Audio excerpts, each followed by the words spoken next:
Hi girls, my name's Hayley Quinn. I'm a sex, dating and relationships expert for onlinedating.org, and I'm here to chat to you about 3 tips for cyber flirting with guys. My first tip would be to actually cut it short. I wouldn't get into long exchanges of emails, Facebook messages, instant messaging or Skype calls unless you're in a long distance relationship. If you don't have the ability to see him, you're not going out on a date, hold out, show that you've got more going on in your life, that you don't want to stay up till midnight G-chatting with him. So instead I want you to cut it short, appear unavailable, and this is going to give him the impetus he needs to ask you out on a proper date. So if you don't have the logistics to meet, don't let the conversation run on and on. What you'll probably find is either you'll run out of things to talk about, or that you'll end up crossing over onto subjects that are perhaps much more sexual than you would do normally if you were having a conversation face to face in person.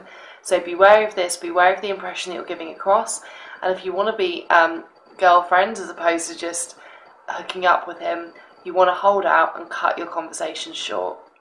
On top of cutting your conversation short, always try and leave him wanting more. If you're having a Skype or a web chat, it can be very, very tempting to get suddenly incredibly sexy and show him, flash him a body part or do a dance or anything like that. However, that's not kind of the thing you want to be doing if you're trying to develop your relationship into a formal relationship. Instead, you can even tease him and pretend that you're about to do a strip tease or flash him in your bra and then be like, no, you've got to be kidding me, I'd never do this over the internet. Who do you think I am? Tease him about it and leave him wanting more. End the conversation early and tease him to the point where he's desperate for it to become sexual, but you don't let it become sexual. This will drive him insane.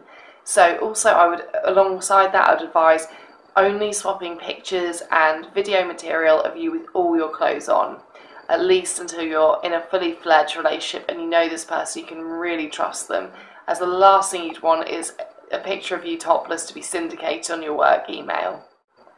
I also think there's a good thing in what you're actually saying to not be too overt. On top of the images you're displaying and how much time you're spending online, sometimes avoiding language that is overly explicit can actually be a lot sexier.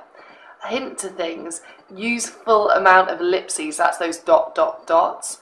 Say that you're imagining things, you're thinking about things. The second he tries to push the conversation in an overtly sexual and explicit direction where you're going to be referencing certain body parts and acts, I would actually just go quiet. I wouldn't respond for maybe a minute or two, break the pace of the interaction. He's going to then be sitting there worrying why you're not playing ball. And so if you hold out a bit more, you hold back, you allude to things, you're suggestive, but you never use any explicit language, it's going to give him all the more reason to figure out what's going on behind that computer screen. He'll want to meet you in person, get to know you, and you'll retain your air of mystery. If you talk about all of the crazy things you're going to do to him before you meet him in person, you're going to build up a huge expectation for your actual date, and even when you're there, he's going to be thinking of you automatically in incredibly sexual terms and might not be paying full attention to the wonderful other qualities that you have to offer.